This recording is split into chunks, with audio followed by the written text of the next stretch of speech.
আল্লাহ রব্বুল আলামিন ঘোষণা করেন, ওই সমস্ত বান্দা বান্দীদেরকে আমি আল্লাহ রব্বুল আলামিন মাফ করে দিলাম। এই জন্য বাবা, যাই কথা বলা হয় না কেন, দিলের কানে শুনবো, আমলের নিয়তে শুনবো। আল্লাহর রাসূল সাল্লাল্লাহু আলাইহি ওয়াসাল্লাম যখন সাহাবীদের সামনে কথাগুলো বলতেন, সাহাবীরা প্রত্যেকেই দিলের কানে শুনতেন, আর এমন খেলার সাথে শুনতেন, সাহাবীদের মধ্যে রীতিমতন যুদ্ধ চালু হয়ে যেত, কার আগে কে রাসূলের কথা পালন করতে পারে। আজকে বাবা আমরা এত ওয়াজ মাহফিল শুনি, কিন্তু আমরা এই মাহফিলের ভিতরে শোনার পর মনটা একটু নরম হয়ে যায়। যখন মাহফিল হইতে উঠে যায় তখন কিন্তু আমার আপনার মনটা আগের মতন পাথর হয়ে যায়।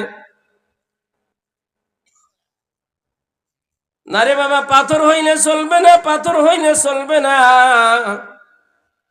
আল্লাহ রব্বুল আলামিন ঘোষণা করেন, ইয়া আইয়ুহাল্লাযীনা আমানু, হে ঈমানদার বিশ্বাসী বান্দা বান্দীরা।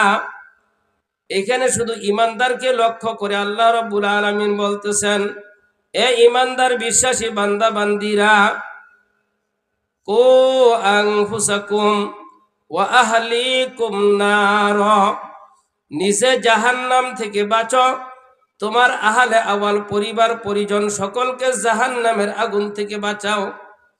বাবারে, দুনিয়ার আগুন এমন একটা আগুন, জাহান্নামের আগুনের তুলনায় দুনিয়ার আগুন কোনো আগুন না।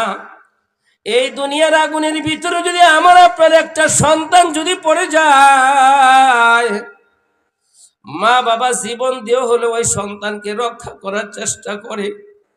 আহারে, আমার চোখের সামনে আমার আদরের সন্তান জাহান্নামের দুনিয়ার আগুনের ভিতরে পুড়ে যাইতেছে।